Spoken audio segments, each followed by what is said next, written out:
నమస్తే నొల్లా welcome to సాఫ్ సీదా ముచ్చట. గోషామహల్ పువ్వుపాటి ఎమ్మెల్యే రాజాసింగ్ అప్పుడప్పుడు కొన్ని మంచి మాటలు మాట్లాడతాడు. కాంగ్రెస్ పార్టీతోటి ఎంత చీకటి దోస్తానున్నా కొన్ని ముచ్చట్లయితే కుండవలగొట్టినట్టే చెప్తుంటారు రాజాసింగ్ అన్న. తెలంగాణలో లంచాలకు అడ్డాగా మారింది. పోలీసు వాళ్ళు లంచాల పేరుతోటి పబ్లిక్ను పీడించుక తింటుర్రని ఎమ్మెల్యేనే ఆవేదన పడి చెప్పుకుంటుండు. అంటే రాష్ట్రం ఏ తీర్ల లంచాలకు అడ్డాగా మారిందో చూడుండ్రి. తెలంగాణ లంచాలకు అడ్డాగా మారిందంటుండు గోషామహల్ ఎమ్మెల్యే రాజాసింగ్ అన్న. ముఖ్యంగా రేవంత్ సీఎం అయినాక రాష్ట్రంలో లంచాల దందా మస్తు పెరిగింది.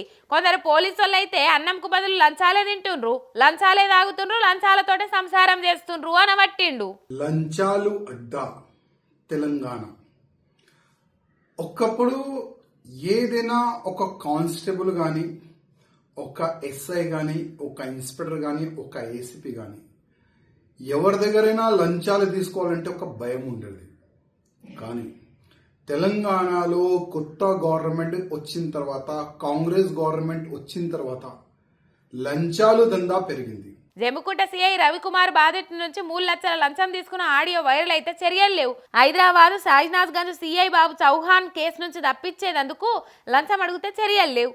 హోంగార్డు నుంచి ఐపీఎస్ల దాకా చాలా మంది అందరి కాడికి దోసుడే పనిగా పెట్టుకున్నారు. వాళ్ళని కంట్రోల్ చేసేటోళ్ళే లేరు. పోలీసుల రూముల కాడ సీసీ కెమెరాలు పెట్టాలి, లంచాలు అడిగే పోలీసుల ఉద్యోగాలు తీసేయాలని డిమాండ్ చేసుకుంటా వీడియో పెట్టిండు సోషల్ మీడియాలో. నా గోషామల్ నియోజకవర్గంలో షహీనాజ్గంజ్ పోలీస్ స్టేషన్ లిమిట్ లో సిఐ ఏ బాబు చౌహాన్ దాదాపు ఒక కేసు నుంచి నేను నీ పేరు తీసేస్తా, నువ్వు 1,50,000 రూపాయలు ఇవ్వాలి అని లంచం అడిగిండు. 50,000 రూపాయలకి ఆయన ఫిక్స్ అయింది. ఏసీపీ అధికారులు ఈ షహనాజ్గంజ్ పోలీస్ స్టేషన్ లిమిట్ లో ఉన్న ఆ ఇన్స్పెక్టర్ ని, ఆ బాబు చౌహాన్ ని అరెస్ట్ చేసినారు.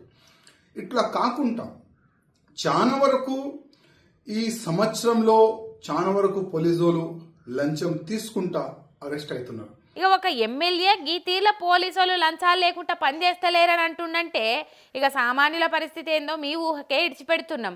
సర్కారు ఆఫీసుల్లో క్యాస్ట్ ఇన్కమ్ సర్టిఫికేట్ కాన్ నుంచి పోలీస్ స్టేషన్ల కేసుల దాకా ప్రతి జాగల లంచమే. కాంగ్రెస్ ప్రభుత్వంలో అవినీతి అధికారిక కార్యక్రమంగా మారిపోయిందని పబ్లిక్ కూడా మస్తు దుమ్మెత్తిపోతాన్రు.